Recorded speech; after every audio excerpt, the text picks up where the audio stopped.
ನಮಸ್ತೆ, ನನ್ನ ಹೆಸರು ಆಶಾ ನೋಜಿ.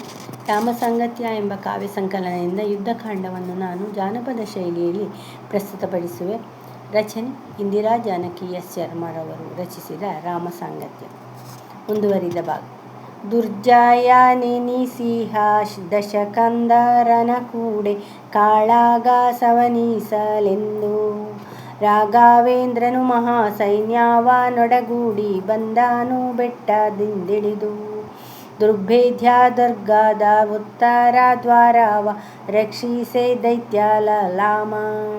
ರಾಕ್ಷಸ ಸಂಹಾರಕ್ಕನುಕೂಲವಿರುವಂತೆ ವ್ಯೂಹವ ರಚಿಸಿದ ರಾಮ. ಪೂರ್ವದಿ ನೀಲನು ದಕ್ಷಿಣ ಕಂಗದ ಪಶ್ಚಿಮದೊಳು ಹನುಮಂತ.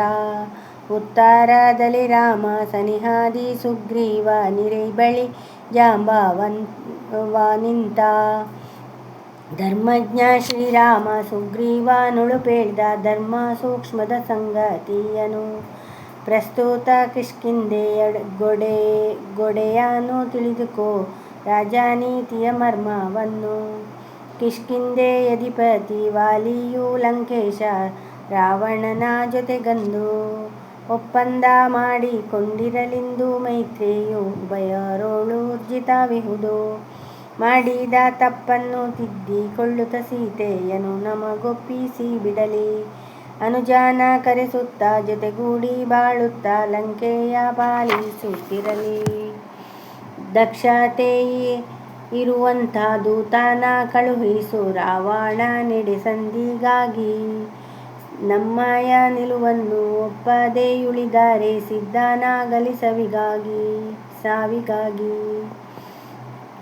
ರಾಮನ ನುಡಿ ಕೇಳ್ದ ಸುಗ್ರೀವ ಯೋಚಿಸಿ ಐಂದ್ರಿಯ ಸುತನನ್ನು ಕರೆದು. ಕೌಸಲ್ಯಾಯಿನಿ ಮಾತ ರಾವಣಂಗೊಪ್ಪಿಸೆ ಹೋಗೆಂದ ಸಂಧಾನಕ್ಕೆಂದು. ದಾನವೇಂದ್ರನ ಮುಂದೆ ಸ್ಪಷ್ಟವಾಗಿಯೇ ಹೇಳು ಸೀತೆಯ ಮರಳಿಸುವಂತೆ.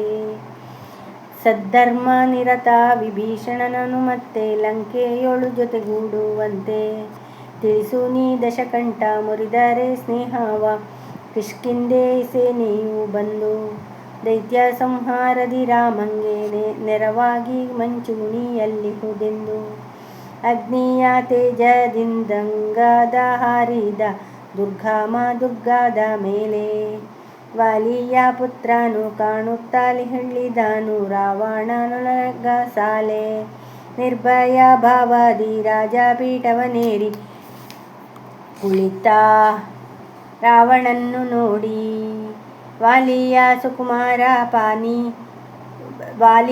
ಸುಕುಮಾರ ತಾನಿಹೇನೆನ್ನುತ್ತ ಬಳಿಸಾರ್ದ ಪರಿಚಯ ನೀಡಿ. ರಾಮನ ಸಂದೇಶವನು ಕೇಳ ಲಂಗಾದ ಪುರುಷದ ಮಾತುಗಳಲ್ಲಿ. ರಾಮನ ಸಂದೇಶವನು ಕೇಳ ಲಂಗ ವರುಷದ ಮಾತುಗಳಲ್ಲಿ. ಸಿಡಿದಿದ್ದ ದಶಕಂಠ ನಗರಂಗೆ ಬೆಸಸಿದ ಕಪಿಯನ್ನು ಕೊಲ್ಲಿ. ರಾಜಾಜ್ಞೆಯಂತೆ ಅಂಗದಗಳ ಪಿಡಿಯಲು ತಾರಾಪುತ್ರನು ಬಂಧಿಯಾದ. ಪಡಿವಾಳದೊಂದಿಗೆ ಉಪ್ಪರಿಗೆಗೆ ಹಾರಿ ಪನ್ನತಿಕೆಯಲ್ಲಿ ಮೆರೆದ. ಪ್ರಸಾದ ಶಿಖರವ ಪುಡಿಗೈಯುತ್ತಂಗಾದ ಗಗನಕ್ಕೆ ನೆಗೆದನು ತೋರಿ. ಕೋಸಲಾಧೀಶಂಗೆ ಜಯ ಜಯವೆಂದನು ವಾನರ ಸೈನ್ಯವ ಸೇರಿ. ದೌತ್ಯವ ಪೂರೈಸಿ ಮರಳಿದ ಯುವರಾಜ ಸಾರ್ಥಕ್ಯ ಭಾವದಿಂ ಕೂಡಿ. ಇಮ್ಮಡಿ ಉತ್ಸಾಹದಿಂದಲೇ ಕಪಿಗಳು ಯುದ್ಧರಾದರು ನೆಗೆದಾಡಿ. ವಾನರ ಪ್ರಮುಖರು ಸೇನಾ ವ್ಯೂಹದಿ ನಿಂತು ಮುತ್ತಿಗೆ ಹಾಕಿದರಾಗ.